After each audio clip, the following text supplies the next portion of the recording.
What if Donald Trump faced incumbent President Joe Biden in the 2024 presidential election? What would have happened and what would the Electoral College look like?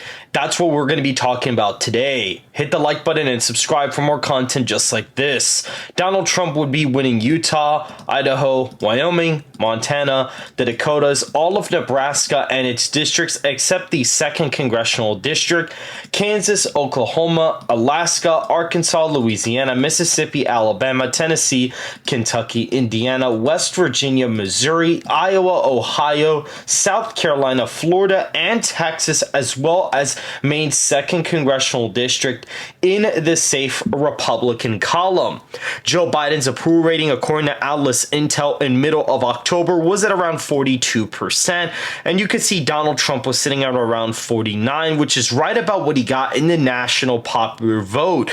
Joe Biden, as of right now, usually underperforms his favorability rating by a slight amount, and so him being in the low 40s would have been pretty disastrous and would have probably led anywhere to about an 8 to 10 point loss in the national popular vote. Maybe about 6 or 7, but definitely in the high single digits. The popular vote would have been a disaster for the incumbent president. He was not popular with a lot of even some Harris voters that ended up voting for Harris. The media was also attacking him, and all the donors basically froze his campaign money, and so he wouldn't have even had a lot of support from the national party.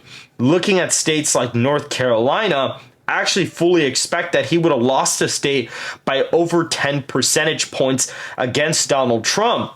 More than likely, Donald Trump in this hypothetical would have gotten a higher share of black voters and would have offset any gains that Harris would have made in Atlanta as of right now. I also hold the belief that Georgia probably would have been over a 10-point victory. Same thing for the state of Arizona. I think Arizona would have been over a 10-point win in this forecast. If we look at the 2024 map that ended up happening, I'm using 0 to 1 as a tilt margin, 1 to 5 as a lean margin, 5 to 10 as the likely margin, and anything above 10 points would be in the safe category for either party.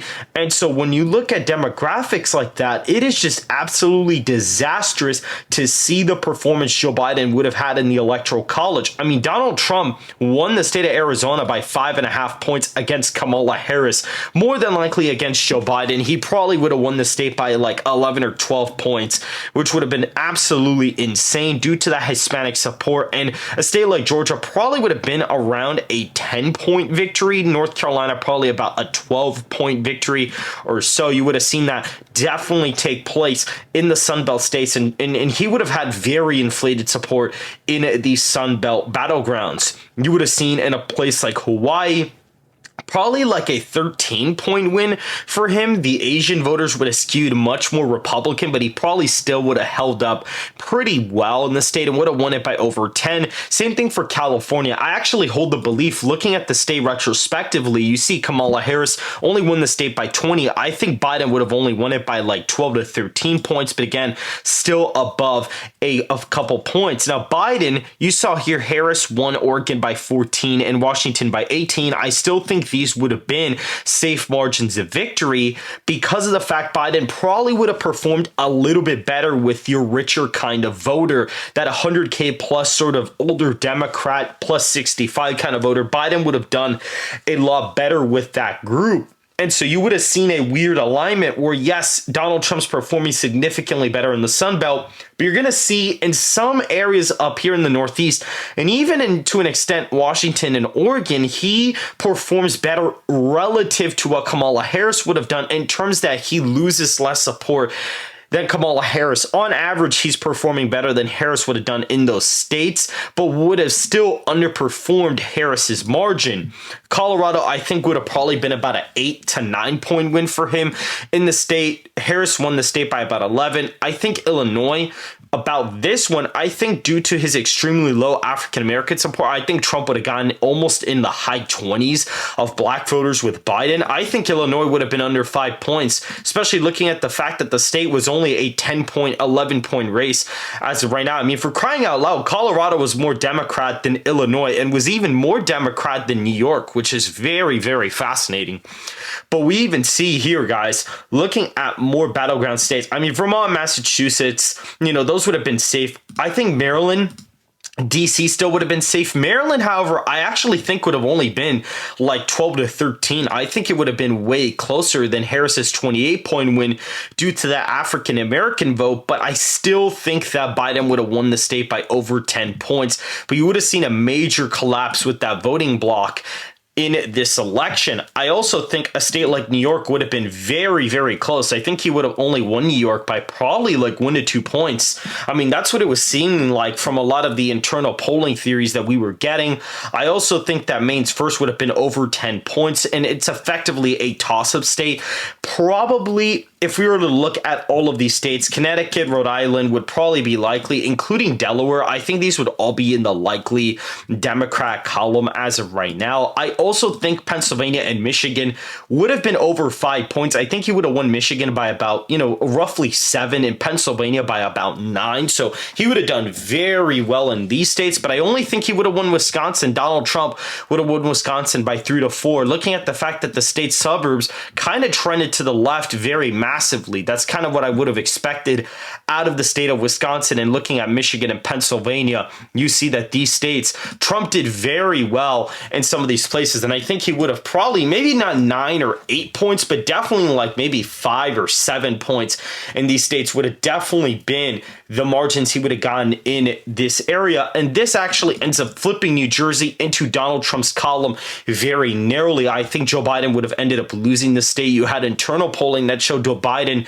down in the state of New Jersey, and I think that Harris only winning it by 5 points, with Donald Trump improving massively in the eastern side of the state. I think that that would have been enough to barely have the state of New Jersey flip into the Republican column for the first time in a while. Looking at a state like Minnesota, this one's interesting because I actually think this one would have potentially stayed with him. He actually ended up, Harris at least, ended up winning the state by about 4 points. And again, like I told you guys, he would have probably performed a little bit better with that 100K plus 65, or older kind of voter. And so I actually think he would have narrowly held on to Minnesota. He probably would have made gains in the Hennepin and Ramsey County areas, but would have lost support across the rest of the state. But I think he only would have won the state by like 0.7% is probably what he would have won in Minnesota by. I think he loses New Mexico by like probably 2 to 3. That Hispanic support moving to Donald Trump. I think Trump would have won Hispanics nationwide against Joe Biden, considering his age factor would have been a very big problem in this election. So I think that would have played a huge factor. And I think he actually would have ended up winning the state by 2 to 3 points. I think Nevada would have ended up being like a 6 to 7 point race. It was already, looking at the state right here, it was already a 3.1 percentage point win for Donald Trump. So a 6 to 7 point win because of Hispanics, I think would have totally been on the table for somebody like Donald Trump. And the last couple states here, Nebraska second, I think maybe Joe Biden would have just done a little worse enough in order to not lose the district, but I think he would have narrowly held on in that district. I also think he would have held on in Maine by like a point or two. Harris ended up winning it by like 6.5. So I think Biden probably wouldn't have lost it either. And looking at a state like New Hampshire, he probably would have lost it. And Virginia, looking at how close it was, at the end of the day, we see that it barely would have tipped into the Republican column. Looking at the fact that New Jersey and Virginia have very similar margins, you could even argue lean Republican for Donald Trump. I mean, hell, he even took the lead in the polling average in Virginia right before Joe Biden ended up dropping out of the race. And most of the polling averages a few weeks before the election would have been correct, and the trajectory of the race would have probably shown a possible flip in the state of Virginia for Donald Trump against Joe Biden. So I wouldn't be surprised, due to the African American support, the rural areas kind of shifting away from Joe Biden. I would have not been surprised if Trump would have won the state by like 1 to 2 points against the incumbent president.